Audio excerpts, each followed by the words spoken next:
भारत पाकिस्तान के बीच मौजूदा तनाव का असर खेल पर भी पड़ता दिखाई दे रहा है। पाकिस्तान के 9 हॉकी खिलाड़ी जो हॉकी इंडिया लीग में शामिल होने आए थे वो वापस जाएंगे। तो वहीं एलओसी पर पाक फौज की तनातनी का कूटनीतिक रिश्तों पर पहला असर भी दिखा। भारत ने पाकिस्तान के वरिष्ठ नागरिकों के लिए वीजा ऑन अराइवल की योजना को फिलहाल ठंडे बस्ते में डाल दिया है। उधर ये सवाल एक बार फिर खड़ा हुआ कि आखिर कब सुधरेगा पाकिस्तान। ये सवाल इसलिए क्योंकि कल पुंछ के चक्कांदा बाग में हुई दोनों देशों की फ्लैग मीटिंग के बाद पाकिस्तान की ओर से 3 बार सीज फायर तोड़ा गया। जी हां, पाकिस्तानी सेना उन इलाकों में फायरिंग कर रही है जिन इलाकों में आबादी ज्यादा है। उत्तरी कमान के जीओसी लेफ्टिनेंट जनरल परनायक ने दोहराया कि पाकिस्तान उकसाव की कार्रवाई बंद करे।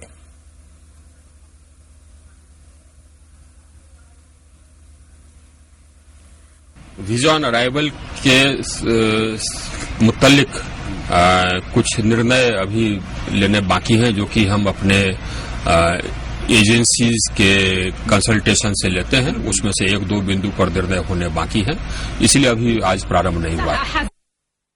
फ्लैग मीटिंग लगभग 1 बजे हुई और हमने वो सभी बातें पाकिस्तान के नुमाइंदे के सामने रखी जिन पे हमें एतराज है, जैसे कि सीज फायर का उल्लंघन कर रहे हैं, जैसे कि उन्होंने जो बर्बरता से जो है बैंदर इलाके के अंदर 2 जवानों की हत्या की।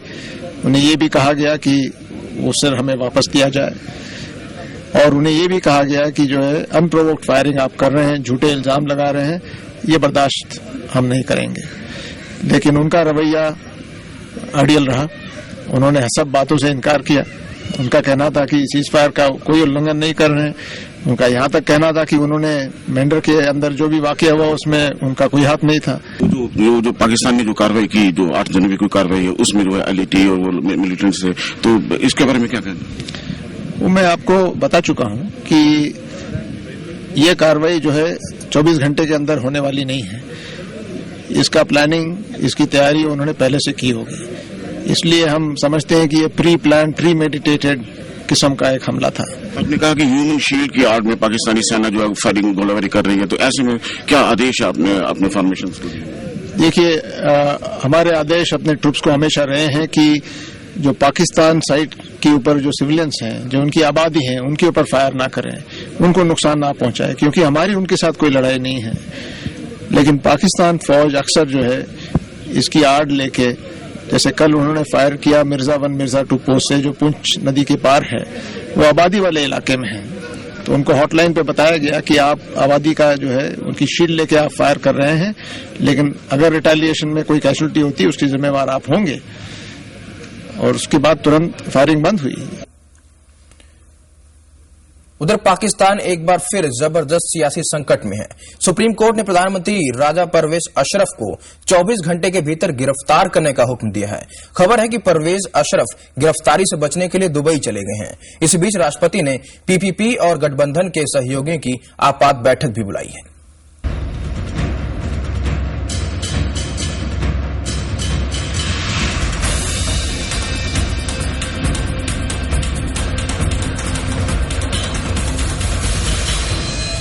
क्या गिरफ्तार होंगे पाकिस्तान के प्रधानमंत्री? कब गिरफ्तार होंगे प्रधानमंत्री राजा परवेज अशरफ? इन्हीं सवालों के जवाब पर टिकी हैं दुनिया की निगाहें। सुप्रीम कोर्ट ने पाकिस्तान के प्रधानमंत्री की गिरफ्तारी के आदेश दे दिए हैं और मोहलत दी है सिर्फ 24 घंटे, यानी बुधवार तक। सुप्रीम कोर्ट के इस फैसले के साथ ही अब ये सवाल उठ खड़ा हुआ है कि क्या होगा पाकिस्तान का। 7 महीने के भीतर पाकिस्तान में दूसरी बार इतना बड़ा राजनीतिक संकट उठ खड़ा हुआ है। राष्ट्रपति आसिफ अली जरदारी के खिलाफ भ्रष्टाचार का मामला नहीं खोलने पर पूर्व प्रधानमंत्री यूसुफ रजा गिलानी को सुप्रीम कोर्ट ने अयोग्य घोषित कर दिया था। इसके बाद राजा परवेज अशरफ प्रधानमंत्री बनाए गए थे। खास बात यह है कि परवेज अशरफ को रेंटल पावर प्रोजेक्ट में भ्रष्टाचार के आरोप में ही जल और ऊर्जा मंत्री के पद से इस्तीफा देना पड़ा था और अब इसी मामले में सुप्रीम कोर्ट ने उनकी गिरफ्तारी के आदेश दिए हैं। प्रधानमंत्री के अलावा 15 और आरोपियों की गिरफ्तारी के भी आदेश दिए गए हैं। फैसला कोर्ट का आया है, जाहिर है सबके लिए बड़ा अनएक्सपेक्टेड था।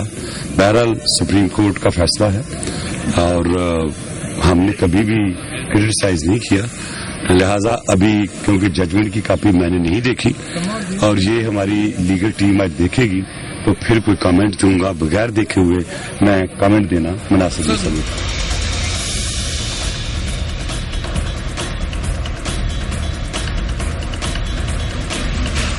सुप्रीम कोर्ट के आदेश के बाद से पाकिस्तानी प्रधानमंत्री अचानक गायब है। उनकी ओर से न तो कोई प्रतिक्रिया आई है और न ही सरकार की ओर से उनके ठिकाने का कोई खुलासा किया गया है। अटकलें तेज है कि उन्होंने पाकिस्तान छोड़ दिया है और इस वक्त वो दुबई में है। पाकिस्तान में 4 महीने बाद चुनाव होने वाले हैं। ऐसे में गिलानी के बाद परवेज अशरफ पर लटकी तलवार ने राष्ट्रपति जरदारी की मुश्किलें बढ़ा दी है। इस सियासी संकट का पाकिस्तान में चौतरफा असर दिख रहा है। सेंसेक्स धाराशायी है तो आवाम भी मुल्क के सियासी भविष्य को लेकर परेशान।